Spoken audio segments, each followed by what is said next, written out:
ಕೆಲ ಹೊತ್ತಿನಲ್ಲೇ ದೆಹಲಿ ಸಿಎಂ ಕೇಜ್ರಿವಾಲ್ ಭವಿಷ್ಯ ನಿರ್ಧಾರ ಆಗುತ್ತೆ. ಮಧ್ಯಾಹ್ನ 2:30ಕ್ಕೆ ಕೋರ್ಟ್ಗೆ ಕೇಜ್ರಿವಾಲ್ ಹಾಜರಾಗಲಿದ್ದಾರೆ ಅನ್ನುವಂತಹ ಮಾಹಿತಿ ಸದ್ಯ ಲಭ್ಯ ಆಗ್ತಾ ಇದೆ. ಇಡಿ ಅಧಿಕಾರಿಗಳು ಅರವಿಂದ್ ಕೇಜ್ರಿವಾಲ್ ಅನ್ನ 2:30ಕ್ಕೆ ಕೋರ್ಟ್ಗೆ ಹಾಜರುಪಡಿಸಲಿದ್ದಾರೆ. ಅಬಕಾರಿ ನೀತಿ ಹಗರಣದಲ್ಲಿ ರಿಲೀಫ್ ಸಿಗುತ್ತಾ ಸಿಗಲ್ವಾ ಅನ್ನುವಂತಹ ಪ್ರಶ್ನೆ ಇದೆ. ಒಂದು ಕಡೆ ಲೋಕಸಭಾ ಚುನಾವಣೆ ಇದೆ. ದೆಹಲಿ ಸಿಎಂ ಅರವಿಂದ್ ಕೇಜ್ರಿವಾಲ್ಗೆ ಜೈಲೇ ಗತಿನಾ? ರಿಲೀಫ್ ಸಿಗಲ್ವಾ? ಸಿಗುತ್ತಾ? ಏನಾಗಬಹುದು? ರೋಸ್ ಅವೆನ್ಯೂ ಕೋರ್ಟ್ ಬಳಿ ಪೊಲೀಸ್ ಬಂದೋಬಸ್ತ್ ಕೂಡ ಇದೆ. ಕೋರ್ಟ್ ಆವರಣದ ಬಳಿ ಬ್ಯಾರಿಕೇಡ್ ಅನ್ನು ಅಳವಡಿಸಿ ಭದ್ರತೆಯನ್ನ ನೀಡಲಾಗಿದೆ. 2:30ಕ್ಕೆ ಕೋರ್ಟ್ಗೆ ಹಾಜರುಪಡಿಸಲಾಗುತ್ತೆ ಕೇಜ್ರಿವಾಲ್ ಅವರನ್ನ. ಕೆಲ ಹೊತ್ತಿನಲ್ಲೇ ದೆಹಲಿ ಸಿಎಂ ಕೇಜ್ರಿವಾಲ್ ಅವರ ಭವಿಷ್ಯ ನಿರ್ಧಾರ ಆಗುತ್ತೆ.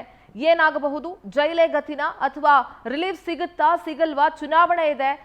ರಾಜ್ಯಾದ್ಯಂತ ಆಮ್ ಆದ್ಮಿ ಪಕ್ಷ ಹೋರಾಟವನ್ನ ಕೂಡ ನಡೆಸ್ತಾ ಇದೆ, ಪ್ರತಿಭಟನೆಯನ್ನ ನಡೆಸ್ತಾ ಇದೆ. ಕೋರ್ಟ್ ನಲ್ಲಿರುವಂತಹ ಕೇಜ್ರಿವಾಲ್ ಅವರ ಭವಿಷ್ಯ ಏನಾಗಬಹುದು ಅನ್ನುವಂಥ ಪ್ರಶ್ನೆ ಇದೆ. ಸುಮಾರು 9 ಸಲ ಇಡಿ ಅಧಿಕಾರಿಗಳು ನೋಟಿಸ್ ಅನ್ನ ನೀಡಿದ್ರು, ಆದ್ರೂ ಕೂಡ ವಿಚಾರಣೆಗೆ ಅರವಿಂದ್ ಕೇಜ್ರಿವಾಲ್ ಹಾಜರಾಗಿರಲಿಲ್ಲ. ಸೊ ನಿನ್ನೆ ಅವರನ್ನ ಬಂಧಿಸಲಾಗಿದೆ. ಇವತ್ತು ಮಧ್ಯಾಹ್ನ 2:30ಕ್ಕೆ ಕೋರ್ಟ್ಗೆ ಅವರನ್ನ ಹಾಜರುಪಡಿಸ್ತಾರೆ ಇಡಿ ಅಧಿಕಾರಿಗಳು.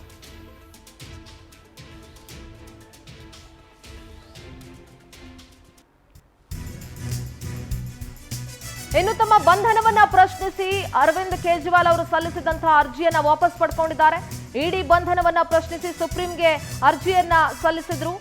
ಇಡಿ ವಶದಲ್ಲಿರುವ ದೆಹಲಿ ಸಿಎಂ ಅರವಿಂದ್ ಕೇಜ್ರಿವಾಲ್ ಇಡಿ ಕೆವಿಯಟ್ ಅರ್ಜಿ ಸಲ್ಲಿಸಿದ ಬೆನ್ನಲ್ಲೇ ಈ ಬೆಳವಣಿಗೆ ಆಗಿದೆ.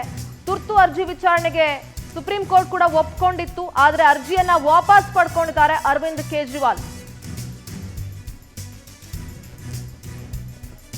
ದೆಹಲಿ ಸಿಎಂ ಅಬಕಾರಿ ನೀತಿ ಹಗರಣ ವಿಚಾರದಲ್ಲಿ ಅವರನ್ನ ಬಂಧಿಸಲಾಗಿದೆ. ಬಂಧನವನ್ನ ಪ್ರಶ್ನಿಸಿ ಸಲ್ಲಿಸಿದಂತಹ ಅರ್ಜಿಯನ್ನ ವಾಪಸ್ ಪಡ್ಕೊಂಡಿದ್ದಾರೆ. ಇಡಿ ಬಂಧನ ಪ್ರಶ್ನಿಸಿ ಅರ್ಜಿಯನ್ನ ಸಲ್ಲಿಸಿದ್ರು ಸುಪ್ರೀಂಗೆ. ಇಡಿ ವಶದಲ್ಲಿರುವ ದೆಹಲಿ ಸಿಎಂ ಅರವಿಂದ್ ಕೇಜ್ರಿವಾಲ್ ತುರ್ತು ಅರ್ಜಿ ವಿಚಾರಣೆಗೆ ಸುಪ್ರೀಂ ಕೋರ್ಟ್ ಕೂಡ ಒಪ್ಪಿಗೆಯನ್ನ ಕೊಟ್ಟಿತ್ತು, ಆದರೆ ತಮ್ಮ ಬಂಧನ ಪ್ರಶ್ನಿಸಿ ಸಲ್ಲಿಸಿದ್ದ ಅರ್ಜಿಯನ್ನ ವಾಪಸ್ ಪಡ್ಕೊಂಡಿದ್ದಾರೆ.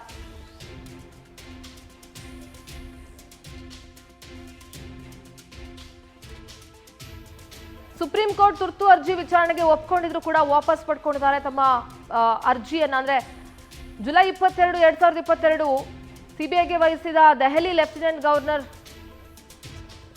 ಸಕ್ಸೇನಾ ದೆಹಲಿ ಲಿಕ್ಕರ್ ಹಗರಣ ಸಾಗಿ ಬಂದ ಹಾದಿಯ ಒಂದಷ್ಟು ಅಪ್ಡೇಟ್ಸ್ ಗಳನ್ನ ಗಮನಿಸ್ತಾ ಇದ್ದೀರಿ. 2021 ನವೆಂಬರ್ ಅಲ್ಲಿ ಹೊಸ ಅಬಕಾರಿ ನೀತಿ ಜಾರಿಗೆ ತರುತ್ತೆ ಸರ್ಕಾರ.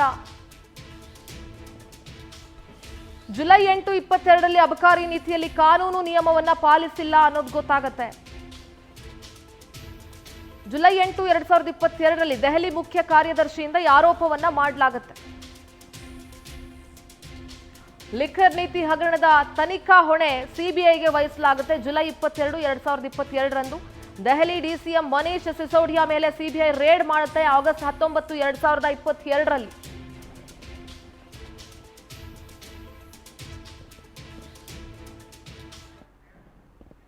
ಇನ್ನು ಅರವಿಂದ್ ಕೇಜ್ರಿವಾಲ್ ಬಂಧನದಿಂದ ಎಳ್ಳಷ್ಟು ಕೂಡ ಬೇಸರವಾಗಿಲ್ಲ ಅಂತ ಕೇಜ್ರಿವಾಲ್ ವಿರುದ್ಧ ಖ್ಯಾತ ಆಂದೋಲನಕಾರ ಅಣ್ಣಾ ಹಜಾರೆ ಕಿಡಿಕಾರಿದ್ದಾರೆ.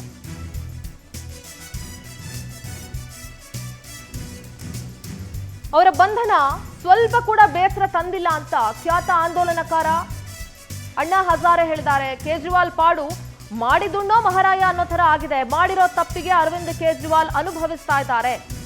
ಅರವಿಂದ್ ಕೇಜ್ರಿವಾಲ್ ವಿರುದ್ಧ ಅಣ್ಣಾ ಹಜಾರೆ ಆಕ್ರೋಶವನ್ನ ವ್ಯಕ್ತಪಡಿಸಿದ್ದಾರೆ.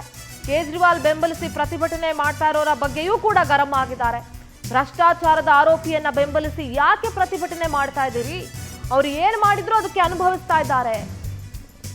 ಎಳ್ಳಷ್ಟು ಕೂಡ ನನಗೆ ಬೇಸರವಾಗಿಲ್ಲ, ಮಾಡಿದುಣ್ಣೋ ಮಹಾರಾಯ ಅನ್ನಂಗಾಗಿದೆ. ಭ್ರಷ್ಟಾಚಾರದ ಆರೋಪಿಯನ್ನ ಬೆಂಬಲಿಸಿಕೊಂಡು ಇಷ್ಟೆಲ್ಲ ಪ್ರತಿಭಟನೆಗಳನ್ನ ಯಾಕೆ ನಡೆಸ್ತಾ ಇದ್ದೀರಿ ಅಂತ ಕಿಡಿಕಾರಿದ್ದಾರೆ. अरविंद केजरीवाल जैसे आदमी जो मेरे साथ काम करता था और शराब के बारे में हम लोग आवाज उठाया था, आज वो शराब नीति बना रहा है, जिसका मुझे दुख हुआ। लेकिन करेगा क्या? सत्ता के सामने कुछ नहीं कर सकता। आखिर उसको जो अरेस्ट किया गया, अटक हुआ, वो उनकी कृति से हुआ। हम ये बातें नहीं करते तो अटक होने का कोई संभव नहीं था। तो जो अटक हुआ है, अभी कानून के तौर पर जो होगा वो होगा। वो सरकार देखेगी तो वो सोचेंगे कि अरविंद केजरीवाल जैसे आदमी जो मेरे साथ काम करता था और शराब के बारे में हम लोग आवाज उठाए।